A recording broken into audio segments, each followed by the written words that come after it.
नमस्कार दोस्तों, सुब्रत पाल की चिट्ठी में आपका स्वागत है। विधानसभा चुनाव के विश्लेषण में मैं आज आपको सीधा भंडारा जिला लेके चलता हूँ। भंडारा जिले में 3 विधानसभा क्षेत्र है, साकोली, भंडारा और तुमसर। इसमें से साकोली जो क्षेत्र है वो बहुत इंपॉर्टेंट क्षेत्र है, क्योंकि वहां से चुनाव लड़ रहे हैं साकोली के से नाना पटोले, कांग्रेस के अध्यक्ष, जो तीसरी बार चुनाव लड़ रहे हैं साकोली से। बहुत इंपॉर्टेंट फैक्टर है, बहुत इंपॉर्टेंट सीट है। भंडारा में चुनाव जो होगा वो सिंधे सेना के साथ, कांग्रेस के सिंधे सेना के है नरेंद्र भोंडेकर वर्तमान आमदार, और उनका चुनाव होगा, उनका मुकाबला करेगी पूजा ठाकुर जो कांग्रेस की है। और तुमसर विधानसभा में राजू कारेमोरे एनसीपी अजीत गुट के और चरण वाघमारे हैं शरद पवार एनसीपी गुट के। सो दोस्तों, 3 विधानसभा की मैं आपको आज विश्लेषण करूंगा। साकोली विधानसभा की बात करें तो नाना की बहुत अच्छी पकड़ है ग्रामीण क्षेत्र में। ग्रामीण क्षेत्र है साकोली, और उनके कास्ट बहुल क्षेत्र है, कुनबी कास्ट फैक्टर है। और जब से नाना काम कर रहे हैं, सतत काम करते ही लोगों में लोकप्रिय, उनकी लोकप्रियता पे कोई शंका है ही नहीं, वो बहुत मिलनसार है। लेकिन अविनाश ब्राह्मणकर जो बीजेपी के है, वो भी मुकाबले में, बहुत तगड़े मुकाबले में है और बिल्कुल मुकाबले में है। और वैसे तो नाना खुश हो गए थे जब फूके, मतलब एमएलसी फूके, परिणय फूके ने जब एमएलसी बन गए थे, क्योंकि परिणय फूके की पूरी नजर थी साकोली विधानसभा में नाना को टक्कर देने की।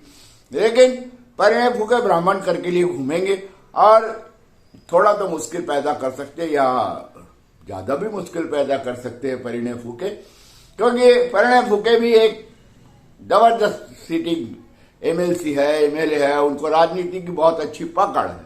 सो दोस्तों, नाना पटोले जीतेंगे ऐसा सब लोग कह रहे हैं, लेकिन अविनाश ब्राह्मणकर टक्कर में रहेंगे ये भी है।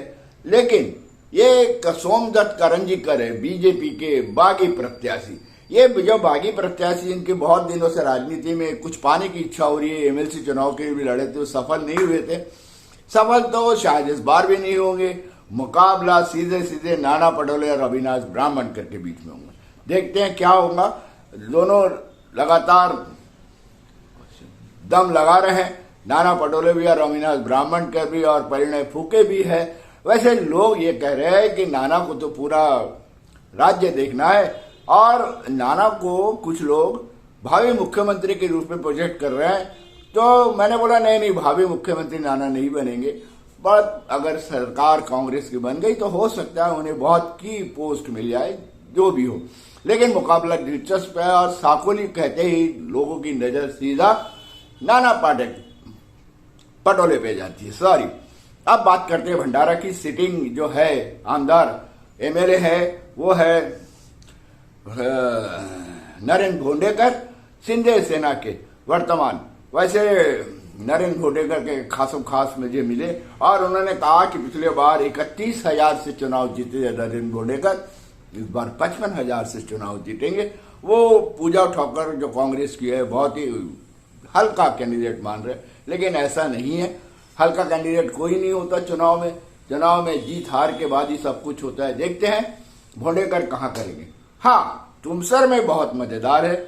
वहां एनसीपी अजीत गुट और शरद पवार एनसीपी के बीच में, दोनों एनसीपी टकरा रहे हैं। राजू कारेमोरे है एनसीपी अजीत गुट के, प्रफुल्ल पटेल पीछे है, और इधर चरण वाघमारे तो पहले एमएलए रह चुके हैं। मैं अगर गलत ना कहूं तो 2014 में बीजेपी से एमएलए रह चुके। उसके बाद उन्होंने कई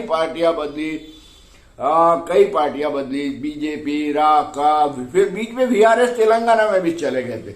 अब वो वापस फिर एनसीपी शरद पवार में आए हैं और दम लगा रहे हैं। देखते चरण कितना जोर मारते हैं राजू कारेमोरे के सामने। मुकाबला यहां भी तगड़ा है। तो भंडारा विधानसभा की जो सीट है, मैं आपको बहुत कुछ क्लियर बता दिया। चरण और राजू कारेमोरे के बीच में मुकाबला है, इधर भोंडेकर और पूजा ठाकुर के बीच में, और इधर नाना पटोले रहेंगे सबके चाहते क्या करते हैं ना क्या करते। नाना के लिए जीतना तो बहुत जरूरी है, वरना था क्या होगा। सो दोस्तों, मिलते हैं अगली बार। कुछ ही दिनों में मैं फिर और एक जगह का लाता हूं। अमरावती चलते हैं सीधा और अमरावती की रिपोर्टिंग आपके पास करूंगा। नमस्ते।